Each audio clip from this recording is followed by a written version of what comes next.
एक शिकारी ने चिड़ियों को पकड़ने वाला एक अद्भुत कुत्ता खरीदा। वह कुत्ता पानी पर चल सकता था।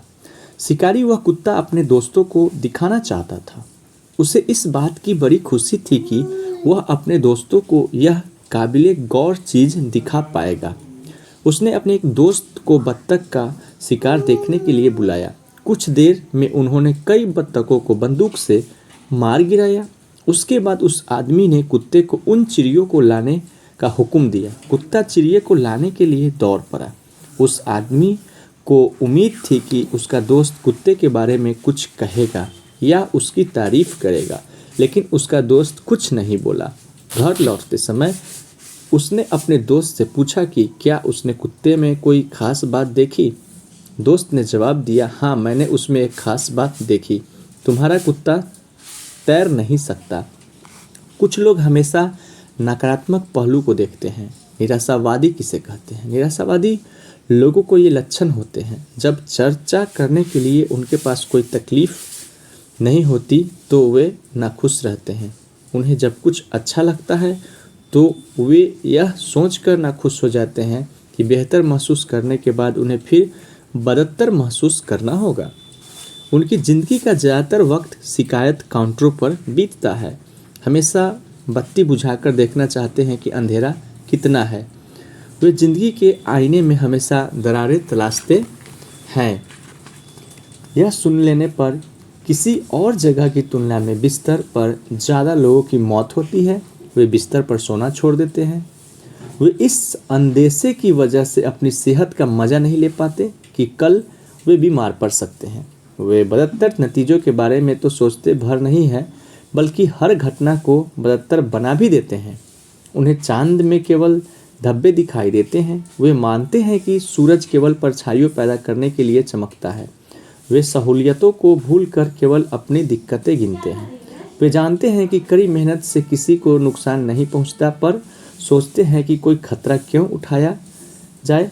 चेतावनी: अच्छे पहलू पर ध्यान देने का यह मतलब नहीं है कि कमियों को नज़रअंदाज कर दिया जाए। आशावादी बनिए। बी ए ऑप्टिमिस्ट।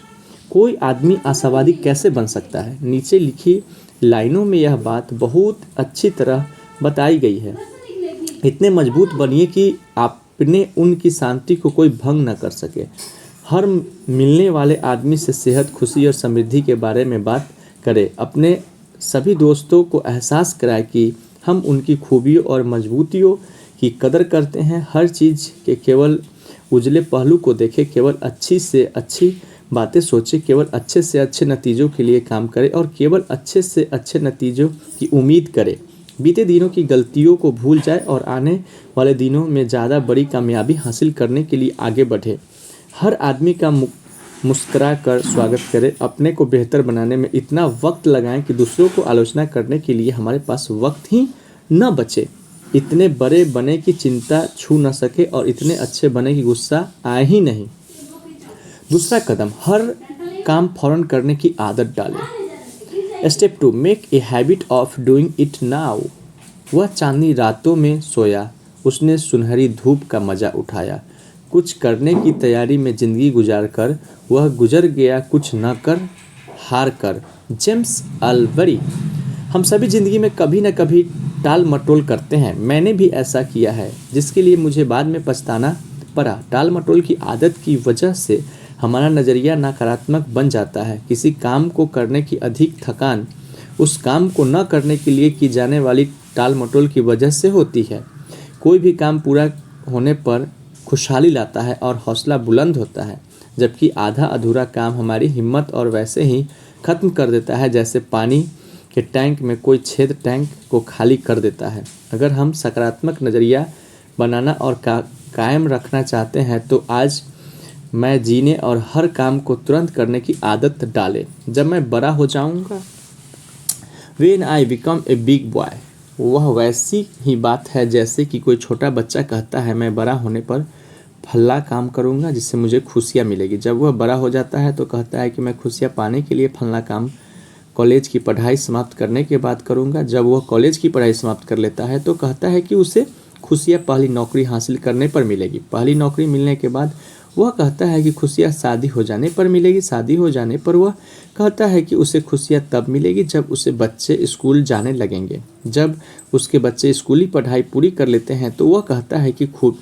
खुशियाँ रिटायर होने के बाद मिलेगी। और रिटायर होने के बाद वह क्या देखता है? वह देखता है कि उसकी आंखों के सामने ही पूरी ज़िंदगी गुजर चुकी है।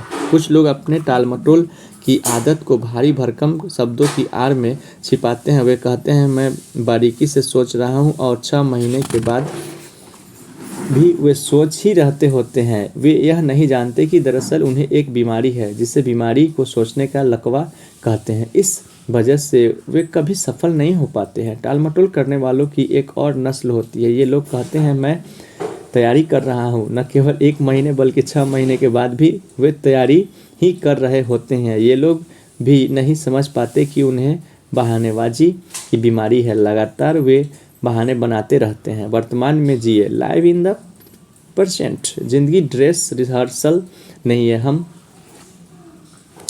हम किसी भी दर्शन में विश्वास करते हैं और हमें ज़िंदगी का खेल खेलने का मौका केवल एक ही बार मिलता है। दांव पर इतनी कीमती चीज़ें लगी होती है कि आप ज़िंदगी यूं ही बर्बाद कर सकते हैं। दांव पर आने वाली पीढ़ियों